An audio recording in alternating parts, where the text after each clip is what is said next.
किया जाएगा। मैंने टोका, बैठिए, आप सुनते नहीं दूसरे की बात, मैंने टोका, बैठिए कि 19 साल के आदरणीय मुख्यमंत्री नीतीश कुमार जी के नेतृत्व में अनुसूचित जाति जनजाति के लिए लगभग 112 विद्यालय चलाया जा रहा है। पूरी तरह से जानता हूं कि वहां कोई खेल मैदान नहीं है जिसका प्रारंभ किया जा रहा है महोदय। था कि देव गांव है काराकाट प्रखंड का और वहां कोई खेल मैदान नहीं है, लेकिन उत्तर दिया गया है महोदय कि वो अवस्थित है। तो माननीय मंत्री जी से पहला पूरक तो हम ये पूछ रहे हैं कि पूरे पंचायत तो बड़ा है, तो किस गांव में अवस्थित है आप ये बता दें। और मैं समझता हूं कि ये प्रश्न विरोधाभासी, बाद में समझिएगा, पर जवाब होने दीजिए जी, तो ये विरोधाभासी है महोदय। बैठ जाइए ना। तो क्या इसकी जांच कराकर इस पर कार्रवाई करना चाहेंगे माननीय मंत्री? माननीय अध्यक्ष महोदय, खंड 1 अस्वीकारात्मक। वस्तु स्थिति यह है कि जिला पदाधिकारी रोहतास के पत्रांक 36 दिनांक 17/3/25 के द्वारा प्रतिवेदित किया गया है कि रोहतास जिला अंतर्गत प्रखंड काराकाट पंचायत देव में खेल मैदान अवस्थित है। खंड 2 स्वीकारात्मक है। राज्य सरकार द्वारा छात्र छात्राओं के शारीरिक विकास एवं खेलों को प्रोत्साहित करने हेतु राज्य के प्रत्येक ग्राम पंचायत में खेल मैदान का निर्माण कराया जा रहा है। रोहतास जिला के प्रखंड काराकाट पंचायत देव के मध्य विद्यालय देव में खेल मैदान का निर्माण कार्य प्रारंभ किया जा रहा है। खेल प्रारंभ किया जा रहा है महोदय। मैंने जो पूरक पूछा कि वो देव पंचायत के किस गांव में है जो डीएम साहब ने प्रतिवेदन दिया, और माननीय का प्रश्न है कि वहां कोई खेल मैदान नहीं है। इन्होंने कहाँ कहा कि है? नहीं, इसमें उत्तर में तो है महोदय, उसी उत्तर को माननीय मंत्री जी ने पढ़ा है। मंत्री जी ने जो जवाब दिया फिर से सुन लीजिए ना। उन्होंने कहा है कि देव पंचायत के विद्यालय का नाम बताया है जहां किया जा रहा है। सुना जाए महोदय, ये पहला जो उत्तर है जिसको माननीय मंत्री जी ने पढ़ा कि काराकाट पंचायत देव में खेल मैदान अवस्थित है और ऊपर में अस्वीकारात्मक है महोदय। तो मैंने तो पहला पूरक पूछा कि वो पूरे पंचायत के किस गांव में अवस्थित है जो डीएम साहब ने जवाब दिया जा रहा है भाई। और दूसरा है कि क्या उस पर जांचोपरांत कार्रवाई की जाएगी जो गलत उत्तर दिया गया है। मेरी बात दूसरा पूरक है महोदय,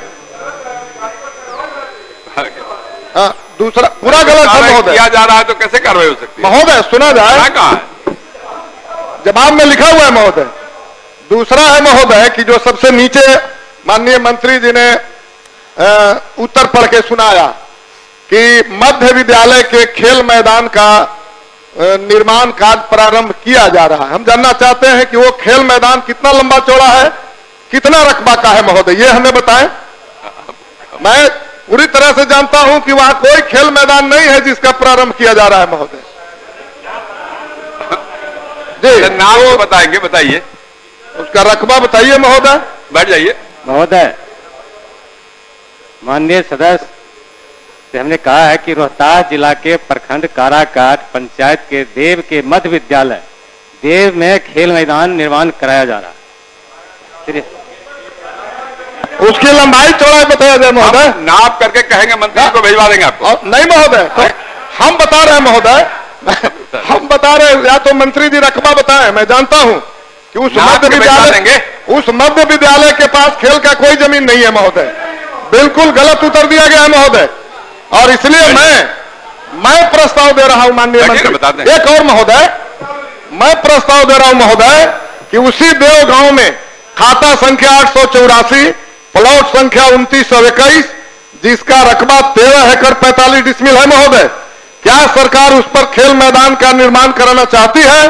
हाँ तो कब तक और नहीं तो क्यों? बैठिए ना मंत्री जी। मंत्री जी, इन्होंने जो सुझाव दिया उसको एक बार दिखवा लीजिए। ठीक, सभी मोहम्मद कोई नया प्लॉट का बता दिया तो बिना इंक्वायरी का होगा क्या? माननीय अध्यक्ष महोदय, जवाब मिला है लेकिन बहुत ही निराशाजनक है महोदय। माननीय मंत्री जी ने जवाब दिए हैं कि 2011 के जनगणना की जिक्र कर रहे हैं। जब 23 में जनगणना हुआ, जातीय जनगणना, उस आधार पर हमको बताएंगे कि छावागंज प्रखंड बनकटवा प्रखंड और बंजरिया प्रखंड में कितनी संख्या है।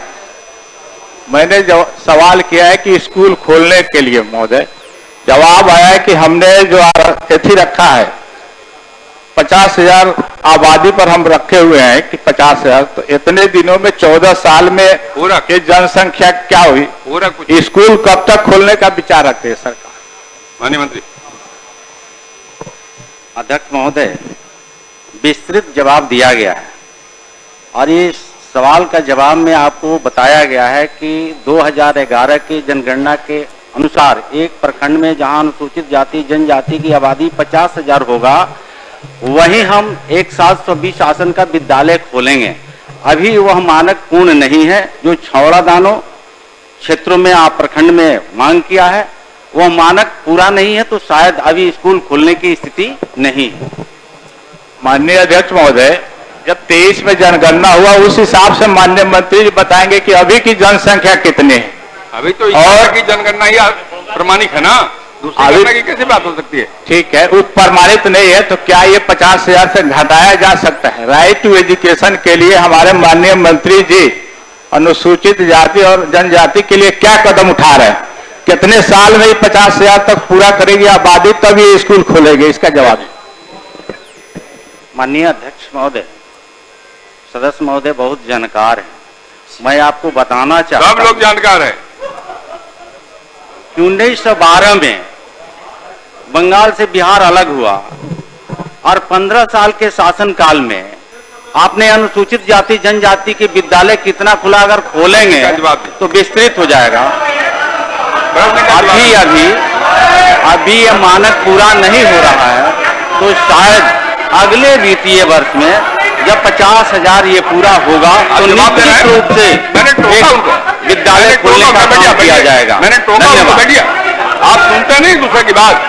मैंने टोका, बैठिए आप, बैठिए जवाब देने, मैंने टोका उनको, बैठिए। आपने पूर्व की बातों को याद किया कि अब तक आपने कितना स्कूल खोला है, तो मुझे बताने में, अध्यक्ष महोदय के माध्यम से सदन को बताने में मुझे खुशी हो रही है कि 19 साल के आदरणीय मुख्यमंत्री नीतीश कुमार जी के नेतृत्व में अनुसूचित जाति जनजाति के लिए लगभग 112 विद्यालय चलाया जा रहा है और 50,000 के जब अनुरूप पूरा नहीं होगा तो वहां विद्यालय अभी खोलने की स्थिति नहीं है।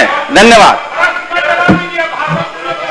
श्री राकेश कुमार रोशन, भाषण दीजिएगा, पूरा पूछिए,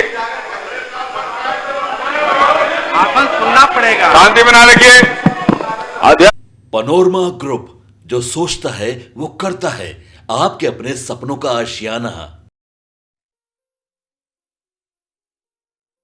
ये लो मुंह मीठा करो, आज मैंने अपना जॉब छोड़ दिया, अब हम पूर्णिया वापस जाएंगे। जॉब छोड़ दिया है? मतलब ये घर कैसे चलेगा, हम करेंगे क्या, और माँ बाबूजी क्या बोलेंगे? इसलिए मैं एक और मिठाई का डब्बा लाया, अपने बिजनेस के लिए लोन अप्रूव हो गया। अरे लोन अप्रूव हो गया वो तो ठीक है, लेकिन पूर्णिया में हम रहेंगे कहाँ? अपना घर भी तो नहीं है वहाँ। इसलिए तो एक और मिठाई का डब्बा अलग से लाया हूँ। हमने पूर्णिया में घर ले लिया है, पूर्णिया के ई होम्स पैनोरमा में। पूर्णिया में पैनोरमा ग्रुप लेकर आए हैं ई होम्स पैनोरमा, बड़ा घर, आलीशान जिंदगी और अत्याधुनिक सुविधाओं के संग। अरे अरे, अब क्यों मुंह मीठा करवा रही हो? क्योंकि हम घर वापसी जो कर रहे हैं। घर वापसी की खुशी पूर्णिया में ई होम्स पैनोरमा के संग। E homes panorama, luxurious lifestyle redefined.